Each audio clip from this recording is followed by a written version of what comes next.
over and under approximations, they can be given a different term.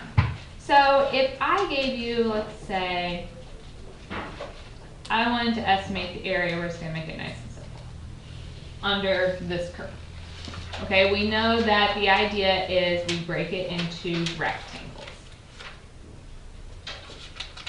of equal width. So we would find that.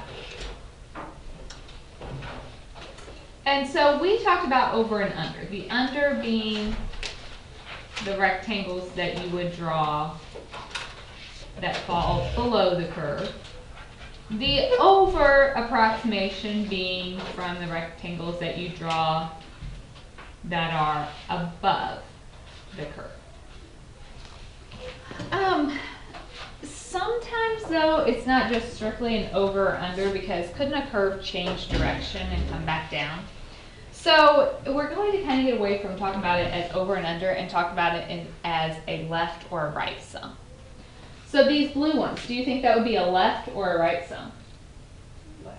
A left, because for each rectangle we started at the point on the left. So those green ones, my rectangles are based off this point, so that's the point on the right. And then you don't have to worry about, did I just calculate an over and an under? It's either left if you start at your starting point, or right if you start on the other side. The third way is a midpoint. What do you think a midpoint would be? The middle. You find the middle of that rectangle and you add up the areas of those. Which of the three do you think is probably the most accurate? Middle. Yeah, because it's kind of a combination.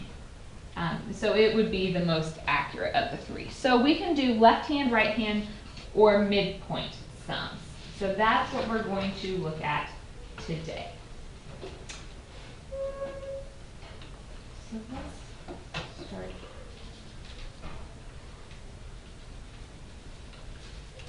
Find the Riemann sum for x cubed minus 6x, taking the sample points to be midpoints on the interval 0 to 3 with 6 rectangles. Okay, so for each of these, we had to start out by finding what? It's been a few days, I know. Change in x. So the change in x is your ending minus your beginning divided by the number of rectangles, which I told you is 6 here. So my change in x is 1/2, or 0.5.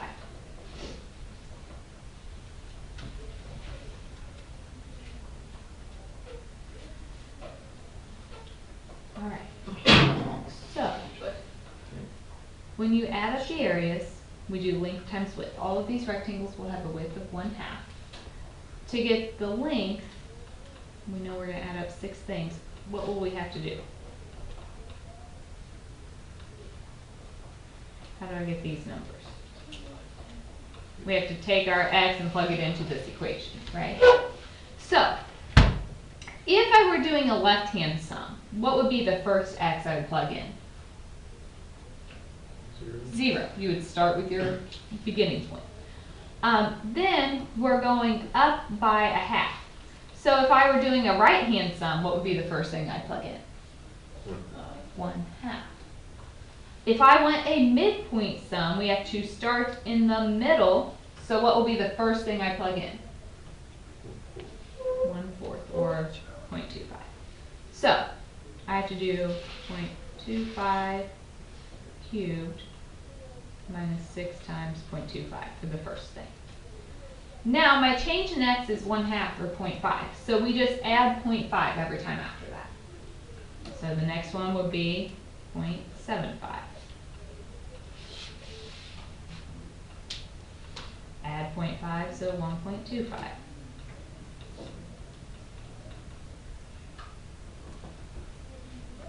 Add 0.5, so 1.75.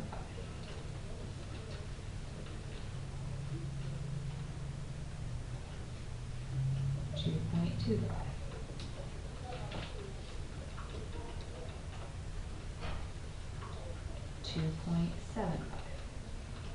What happens if you add it one more time? It goes over. We had to stop this at 3. If I add it one more time, it's bigger than 3, so I know I've got everything. Plus I said 6 rectangles, so we add up the 6 points. So now this is just a calculator problem.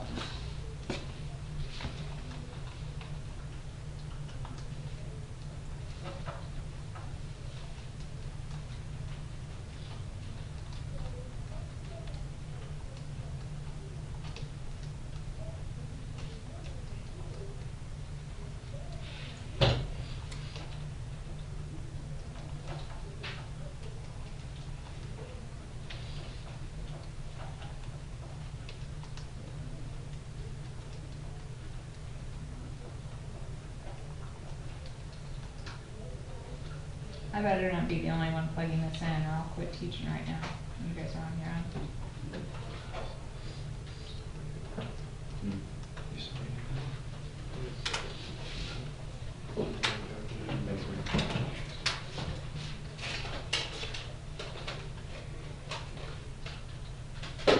Left, right, midpoint sums, those are just approximations.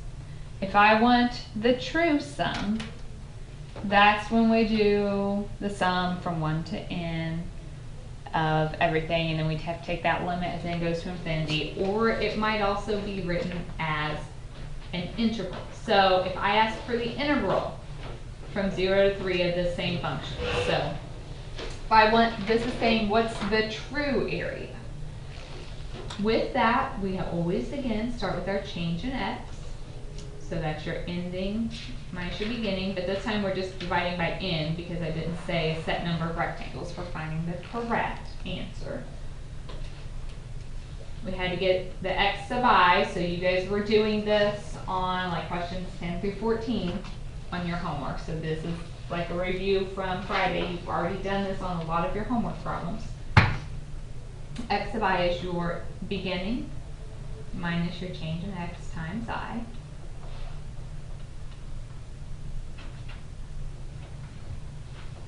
So now, the exact area, the meaning of an integral is the limit as n goes to infinity of the sum from 1 to n of f of x sub I.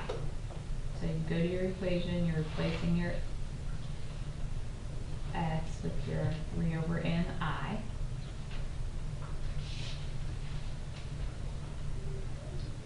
Times dx is like the change in x, so that's my 3 over n. So let's work this out.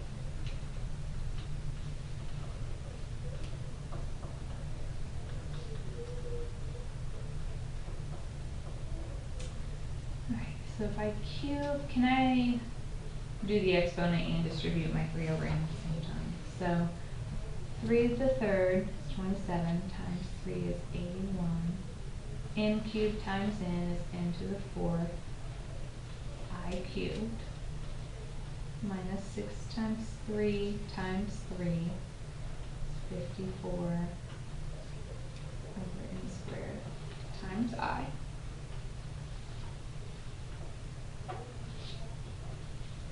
So now we do the summation rules.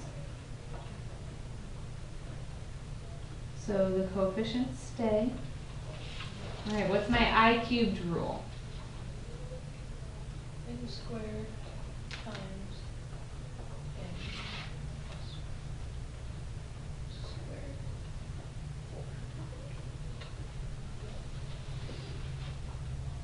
My I rule is n times n plus 1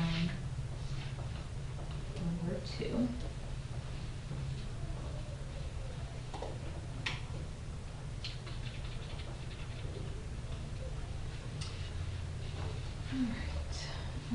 If we simplify this, can cancel an n squared. N plus 1 squared if we FOIL that.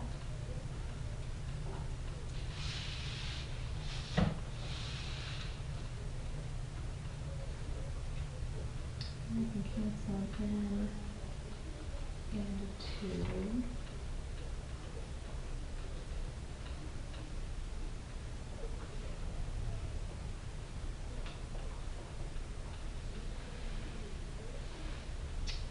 if I break this up,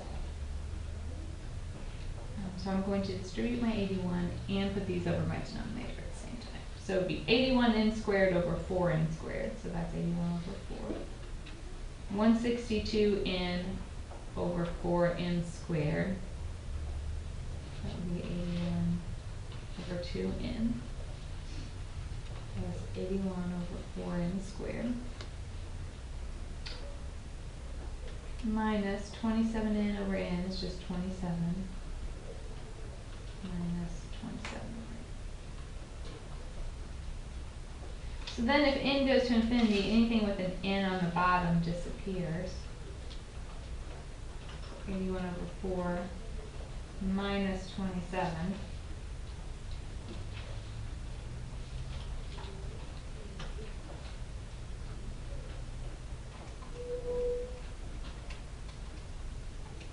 And 27 over 4.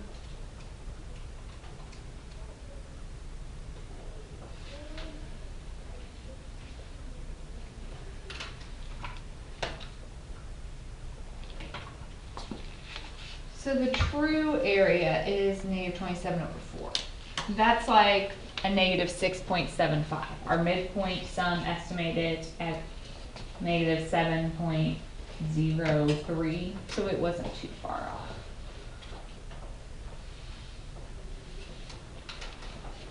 So what made this one different from like the other ones? Because on the last one, I said use the midpoint with 6 rectangles, so I gave you a set number of rectangles.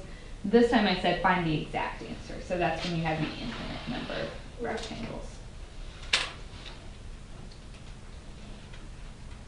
Other questions?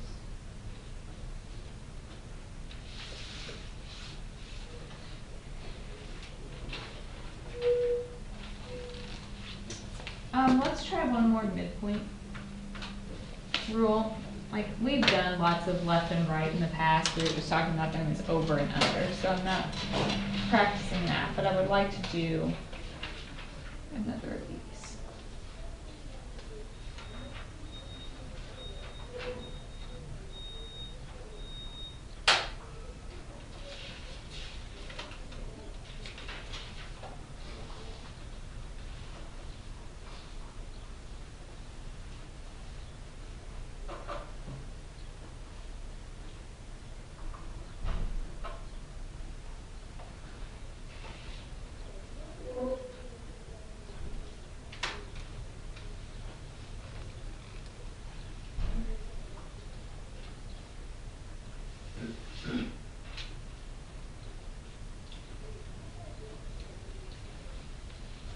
So this says I want the midpoint rule with n equals 5 to approximate this. So what do we have to do first?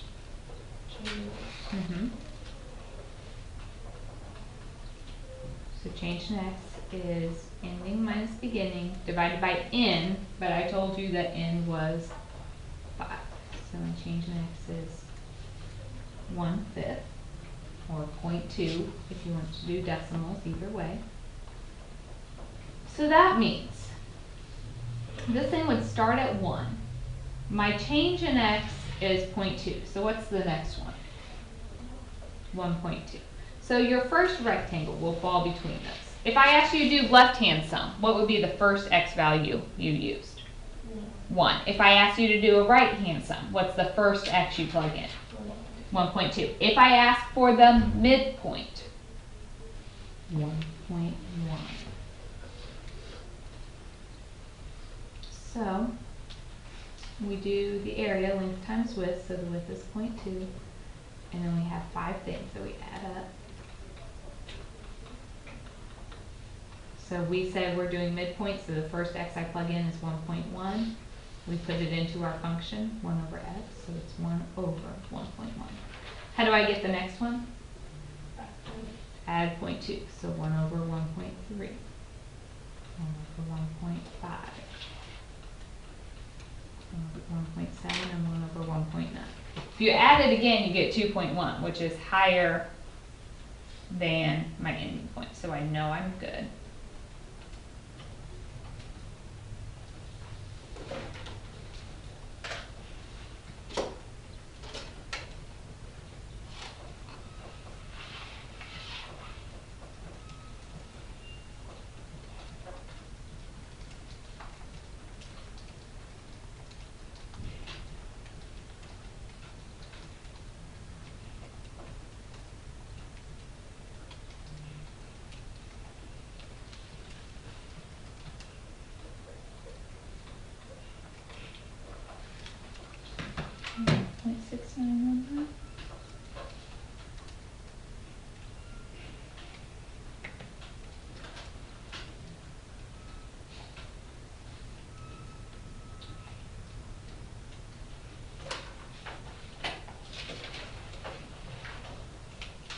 So now you have everything you need to finish that handout from Friday.